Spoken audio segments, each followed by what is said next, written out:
నువ్వు చూసావా లాబోని? వేచి ఉన్న క్షణం రానే వచ్చింది. ఇవాళ నువ్వు కోరింది నీకు సొంతమైపోతుంది. నీ కోరిక తీరుతుంది. అవునమ్మా, ఈ లాబోనికి నువ్వే కదా నేర్పించావు.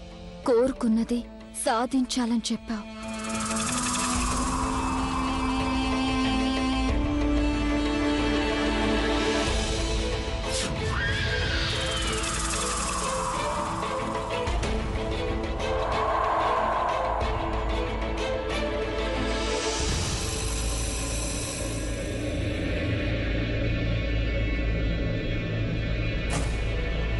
ఇదిగో లాబోని,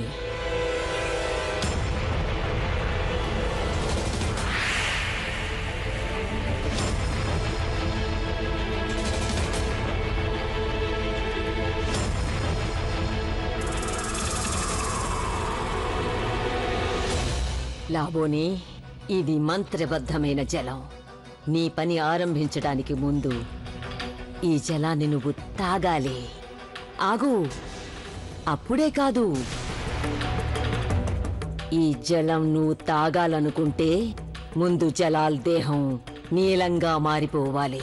వెళ్ళు లాబోని, వెళ్ళు. ఇతన్ని కుటీరంలోకి తీసుకువెళ్ళు. లోపలికి తీసుకెళ్లి ఇతని శరీరానికి ఈ బూడిదని పూసే. అది నేను ఇదివరకే ఇచ్చాను. నేనిక్కడ కూర్చొని మంత్ర ఉచ్చారణ చేస్తూ ఉంటాను. అప్పుడు ఆ మంత్రాల ప్రభావం వల్ల ఇతని శరీరం మెల్లమెల్లగా నీలంగా మారిపోతుంది. అలా జరిగాక ఈ జలాల్ ఎప్పటికీ శాశ్వతంగా నీవాడైపోతాడు. అమ్మా, ఎంత సమయం పడుతుంది? ఓపిక వహించు లాబోని, ఓపిక వహించు. రాత్రి తుది జాము పూర్తయ్యే లోపల ఇతను నీలంగా మారిపోతాడు. ఇక నువ్వు వెళ్ళు, వెళ్ళు లాబోని, వెళ్ళు. పద ప్రియతమా.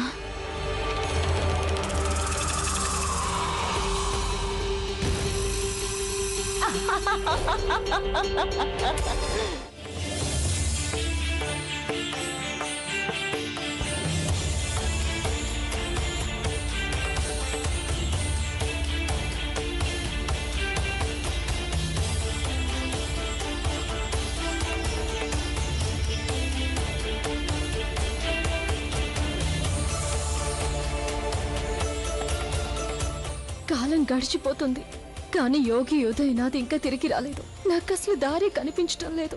అన్ని వైపులా పొగ కమ్మేసింది. ఇప్పుడు ఏం చేయాలో తెలియడం లేదు. షహింజా దగ్గరికి ఎలా చేరుకోవడం, ఆ మంత్రగత్తను ఎలా వారించడం? చిలక, నువ్వు ఇక్కడికి వచ్చావేంటి?